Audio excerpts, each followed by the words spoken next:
Simon Cowell was once the ultimate gatekeeper in modern entertainment world. A man whose one line could launch unknown voices into fame or delete dreams instantly without hesitation completely. From a forgotten mailroom clerk dragging envelopes through dead silent corridors, he climbed to stand under blinding studio lights shaping entire generations' sound itself. American Idol, The X Factor, Got Talent. These were not just TV shows. They were factories of hope. Places where ordinary lives got rewritten overnight. But behind the applause, behind roaring crowds and billion-dollar franchises, another story was unfolding silently. One the cameras never followed. A life built on non-stop control slowly collapsing into isolation. A body breaking down under pressure. Nights spent awake in silence while the world thought he had everything. Fame did not protect him from loneliness. Wealth could not negotiate with pain. And success offered no escape from wounds carved long before spotlight ever found him at all. If Simon Cowell's voice, his words, or the shows that shaped a generation ever meant something to you, take a moment to like this video and subscribe to the channel so we keep exposing the untold stories behind fame and applause everywhere. Now, Simon Cowell was born on October 7, 1959 in Lambeth, London, into a world that looked comfortable, cultured, and quietly privileged. From the outside, his family looked perfectly placed in Britain's creative class. His father, Eric Cowell, was a senior music executive, a man who understood contracts, catalogs, and commercial success like a boss. His mother, Julie Brett, was a former ballet dancer whose elegance stayed in her posture long after she left stage behind. Yet behind the neat facade of stability, the emotional climate of Simon's childhood was cold, restrained, and unforgiving. Affection was never freely given in Cowell household home. Praise was rare, almost rationed, treated as something earned through excellence rather than offered through love. Simon would later admit that the words "I'm proud of you" were almost entirely missing from his upbringing. That silence settled into him early, shaping how he saw himself long before he ever stepped into studio or boardroom at all. While other kids were reassured, Simon learned to measure his worth in results alone.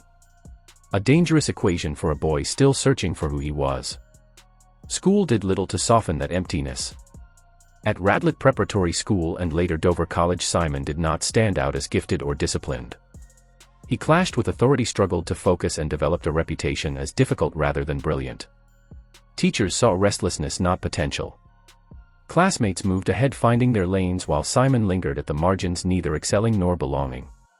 Each report card felt like a quiet verdict, confirming what he already feared, that he was failing at the one thing his family valued most: achievement. By the time he left school, Simon carried little more than a basic qualification and a growing sense of shame. In a household where success was currency, he felt emotionally bankrupt. There was no triumphant graduation, no clear direction forward, just the unspoken comparison to expectations he could not meet. That weight followed him into adulthood, pressing harder with each passing year, turning insecurity into a constant companion. His first step into the working world was not a breakthrough but a concession. Through his father's influence, Simon found himself employed in the mail room at EMI Music, one of the most powerful labels in the industry. It was a lowly position, sorting envelopes, delivering coffee, moving unnoticed through corridors filled with decision makers. For most it would have been a footnote.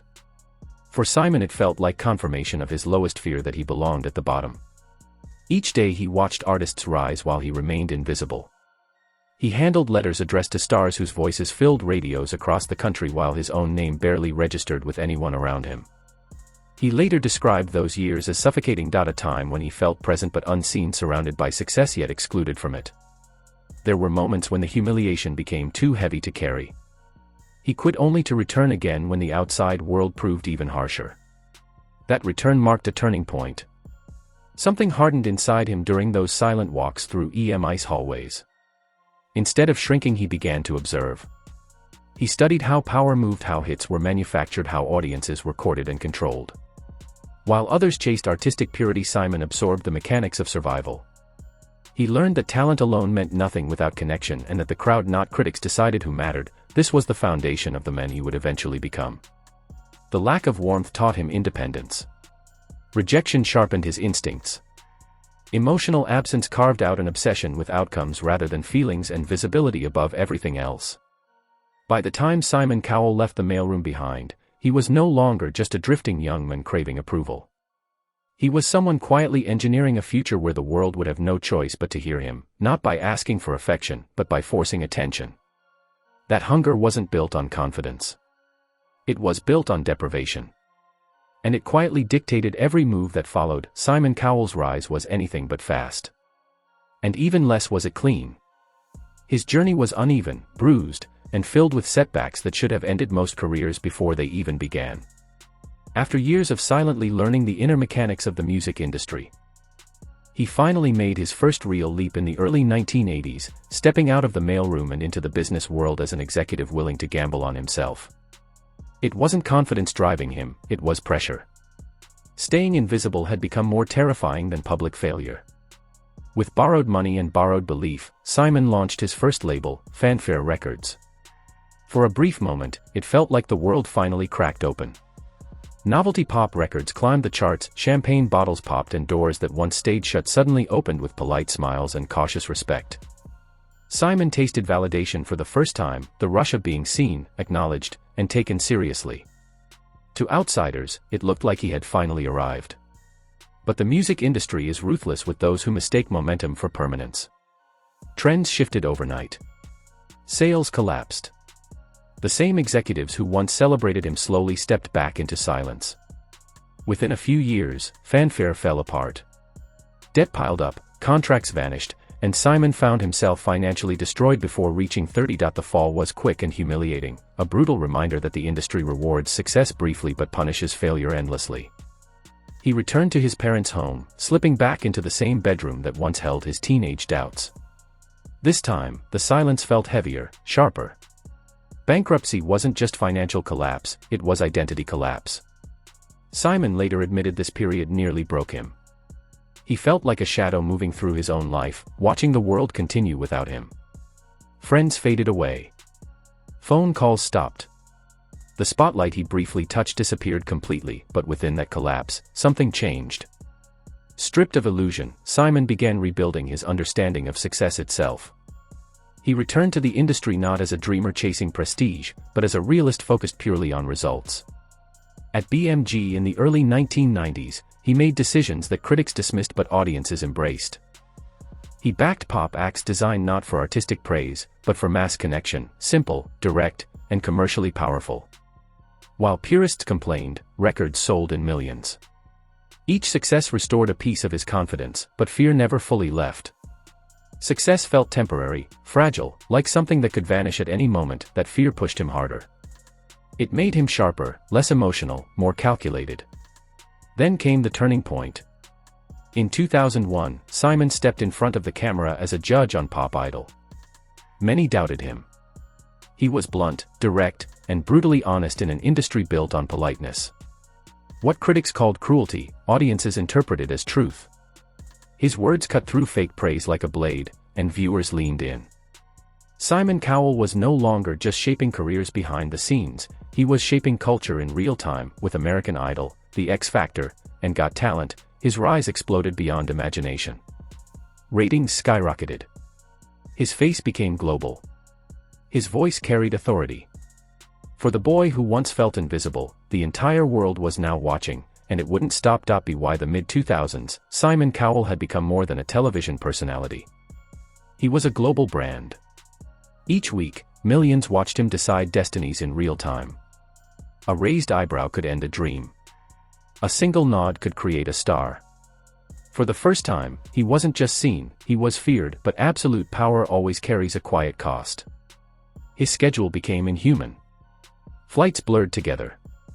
Studios replaced sleep. Meetings replaced meals.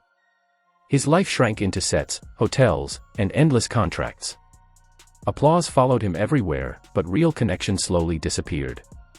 The more powerful his public image became, the more isolated his private world grew.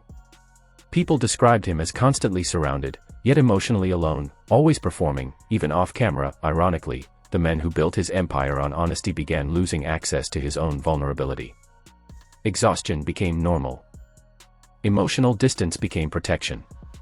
Health issues crept in, stress, anxiety, insomnia, all dismissed as part of the job. Doctors warned him to slow down. He didn't. Slowing down felt like disappearing, and disappearing was something he had already survived once before. Public perception hardened too. Tabloids labeled him cold. Contestants feared him. Audiences either admired or hated him intensely. He absorbed it all, believing empathy would weaken authority. But behind the suits and sharp commentary, something inside him was quietly deteriorating. His sense of self, relationships collapsed under pressure. Long-term connections faded without drama. Trust became difficult. The boy who once desperately wanted approval had built walls so high that no one could reach him anymore. Even success began to feel empty. He later admitted there were nights after live shows when he sat alone, surrounded by achievement, yet completely hollow inside, and then came the moment control finally slipped. A personal scandal broke into the public eye, shattering the carefully constructed image he had spent years protecting. Simon Cowell was no longer the man telling everyone else's story. Suddenly, he was trapped inside his own. The headlines showed no mercy. Friends quietly stepped away. The same audience that once celebrated his brutal honesty now turned that same energy against him without hesitation. This wasn't a career setback or a business loss. It hit deeper, personally, emotionally, morally. And in the middle of that collapse, Simon was forced to face something he had spent his entire life avoiding: accountability without applause, and silence with no way out. Beneath the chaos of criticism and regret, one uncomfortable truth began to surface: the empire he built was never strong enough to shield him from himself. At that point, the narrative stopped being about power. It became about a man slowly losing grip on the world he once controlled. Every long and brutal climb eventually demands payment, and for Simon Cowell, it didn't arrive under studio lights or at the peak of global ratings. It came without warning, in the quiet courtyard of his Malibu home, where status meant nothing against gravity and human fragility. In August 2020, a split second of confidence turned into catastrophe. An electric bike, a wrong movement, one mistake, and everything changed in impact. Simon was violently thrown to the ground, his spine taking the full force of the fall. In that moment, the man who once controlled the fate of others lost control of his own body completely. Later, he would admit, without ego, without defense, that he had come frighteningly close to not surviving. 6 hours of surgery followed. Metal rods were inserted into his spine. Doctors spoke carefully, their words carrying silent fear. One wrong move in recovery could mean paralysis. One slip could erase everything. The verdict was clear and unforgiving. The man who once stood unshakable behind judging desks was now confined to a hospital bed, struggling to sit up, struggling to breathe, struggling even to lift a simple glass without pain. Night became something to fear. Pain moved through his body like a constant bill finally being collected. Sleep came in broken fragments, interrupted by medication and anxiety. The applause of massive audiences was replaced by hospital monitors and mechanical beeps. And in that silence, one truth became unavoidable: power means nothing when the body stops obeying. For the first time, Simon wasn't listening to contestants, critics, or ratings. He was listening to his own mortality. But the deepest injury wasn't physical. It was emotional. It came in the form of a thought he couldn't escape: his young son, Eric, too small to understand why his father could no longer lift him, chase him, or even stand without help. Lying there, Simon wasn't thinking about contracts, television empires, or global formats. He was thinking about missed bedtime stories, unfinished moments, and the terrifying idea that his son might grow up with memories of absence instead of presence. Recovery wasn't just slow, it was humiliating. Every movement felt like betrayal from a body that once carried him through fame and power with ease. People around him noticed the change. He became quieter, thinner, stripped down by pain. Meanwhile, the industry kept moving. Auditions continued. Productions rolled forward. The world didn't pause. And in that realization came another brutal truth: he was replaceable. The machine he built didn't need him to survive. Then, just as he began regaining balance, fate struck again. In 2022, another electric bike accident left him injured once more, this time with a broken arm and visible facial injuries. Headlines returned with the same cold tone. Mockery resurfaced. Sympathy faded quickly. And for Simon, it didn't feel like coincidence anymore, it felt like a warning written repeatedly in consequences. Control, once his greatest illusion, began to collapse completely. What he once believed to be invincibility now looked like self-deception. Then came the loss that cut deeper than any physical injury: the death of Liam Payne, a young artist whose journey Simon had helped launch into global fame. Liam wasn't just another name in the industry. He represented ambition, youth, and the fragile cost of success. His sudden passing didn't just shock Simon, it fractured him. Unlike injuries or scandals, this couldn't be fixed or recovered from. It was irreversible. People close to Simon noticed a shift. Silence replaced conversation. Projects slowed. His presence faded. Privately, he revisited old audition footage, watching a young voice step into a world he had helped create. That trust, that vulnerability, now carried a weight he could no longer ignore. Fame gives, but it also takes, and sometimes it takes more than anyone is prepared for. For the first time, Simon Cowell was confronted with a truth no level of success can escape. Power doesn't protect. Fame doesn't shield. Time doesn't negotiate. What remained wasn't a career downfall, it was the collapse of illusion itself. When everything finally settled and the public noise moved on, Simon was left with the one thing he had avoided his entire life: silence. Not the silence that follows applause, but the heavier kind, the one that arrives when nobody is watching, nobody is asking, and nothing needs to be performed anymore. For a man who built his identity on shaping sound, silence became the most honest truth in his life. The studios still ran. The shows still aired. His name still carried global weight. But none of it could stop the reality slowly sinking in. Time had arrived, not as an idea, but as something physical, visible in his body, his reflection, and the cautious way he now moved through each day. At 65, Simon no longer wakes with urgency. He wakes with awareness. How much can he do today without pain? How soon before his body reminds him of its limits? No routine or medical advice can erase what his body already remembers.